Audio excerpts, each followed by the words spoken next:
আসসালামু আলাইকুম এভরিওয়ান, কেমন আছেন সবাই? আমি আজকে আপনাদের সবাইকে একটা সুন্দর একটা ব্লগ ভিডিও দেখাবো। প্লিজ আপনারা স্কিপ না করে দেখবেন।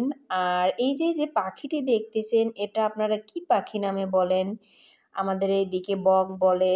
এর সঙ্গে আরও একটা পাখি রান্না করা হয়েছে, সেটা হচ্ছে আপনার ডাইক পাখি বলি আমরা।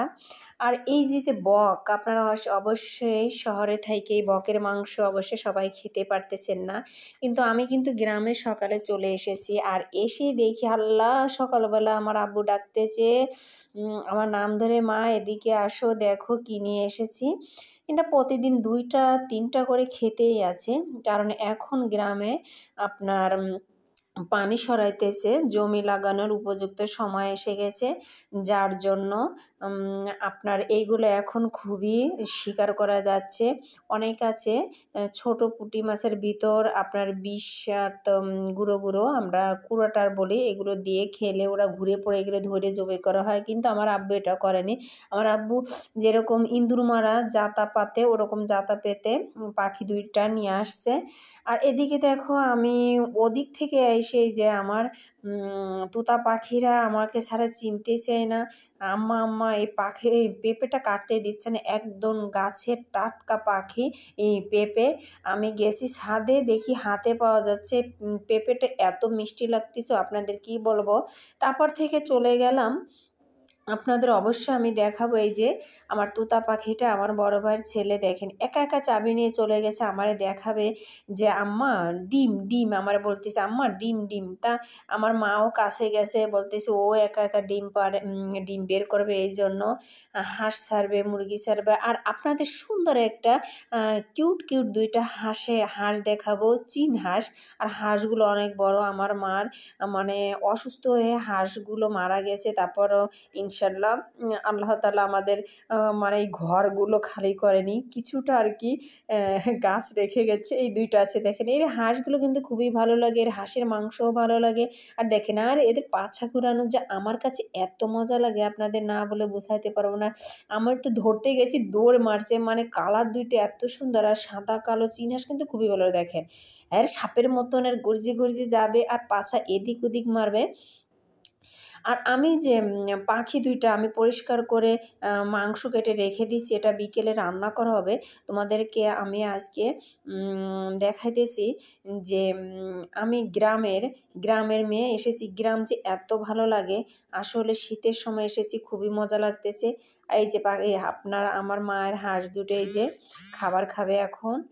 আর এদিকে আমার ভাইপো আবার চলে গেছে, আপনারা যেগুলো হাঁসের ডিম দেয় ওইগুলো মুরগির আর কি হাঁসের ঘর খুলতে। এ দেখে নিয়েছে। আর হাঁস 2টো কিন্তু অনেক বড়।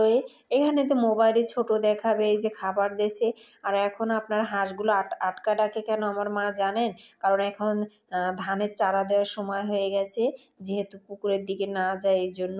আর এই যে আরেকটা ঘরে চলে এসছে, এই যে আমার একটা তোতা পাখি আম্মা দেখেন, অলরেডি সে একটা ডিম নিয়ে চলেই এসেছে। এরপরে আমার মা ডিমগুলো আবার বের করবে, ওরে বের করে দিচ্ছে। এই যে হাঁসগুলো দেখেন, আমার মার এখানে 30টার উপরে হাঁস ছিল, কিন্তু আমার মা অসুস্থ, হাঁসগুলো অসুস্থ হয়ে গেলে বাঁচাইতে পারেনি, শুধু জবাই করে করে রাখছে। আর বাজারে যে বিক্রি করবে এত হাঁস, এই সময় আমার আব্বু খুব বিজি ছিল, যার জন্য বাজারে নিতে পারেনি।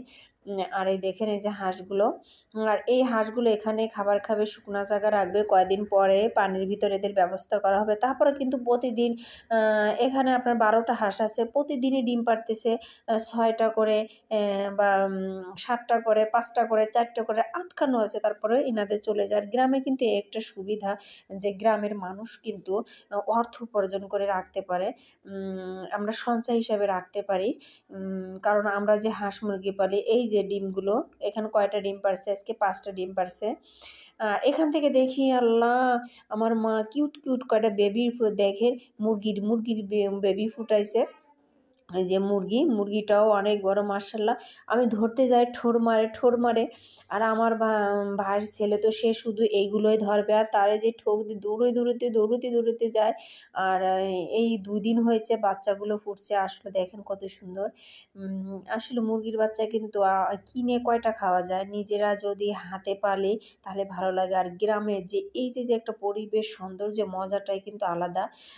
আর এদিকে আমরা দুপুরে খাবার করলাম। ডাউল রান্না করা হয়েছে। এই যে মাছ দিয়ে, তারপর সিম দিয়ে, ফুলকপি দিয়ে ঝোল রান্না করা হয়েছে। আবার আপনার লাল শাক ভাজি করা হয়েছে। আর এদিকে আমরা এই যে আমার ভাবি মাটির চুলায় রান্না করা বসায় দিয়েছে।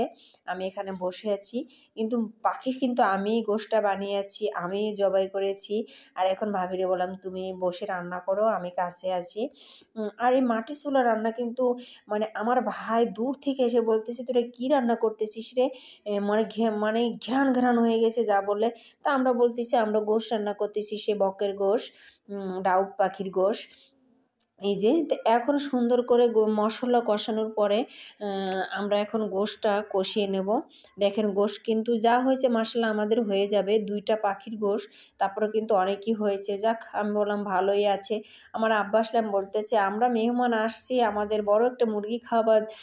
তা বলছে, "আসা মাত্রই তো ২ টা বড় মুরগি জবাই দিয়েছি।" পাখিরে বলতেছি, "এরকম গোশ কোথায় পাবি?" খুবই ভালো লাগছে। আর এইদিকে আমার মা এই যে পিঠাগুলো বানাইতেছে, পিঠাগুলো ফুলতেছে। কিন্তু কাঁচি দা দিয়ে পিঠাগুলো বানায়, কিন্তু আমার মা কিন্তু খুন্তি দিয়ে উঠাইতেছে। আর এদিকে গোশটা হয়ে গেছে, এখন মশলা দিয়ে নামানো হবে। আমাদের আজকে রাত্রেবেলা খাবারটা কিন্তু খুব জমজমাট হবে। প্রিয় বন্ধুরা তোমরা চলে এসো। গ্রামের মানে আমি কি বলবো, এই কাঠের পাকের রান্না যে এত স্বাদ, এত টেস্ট, কি বলবো।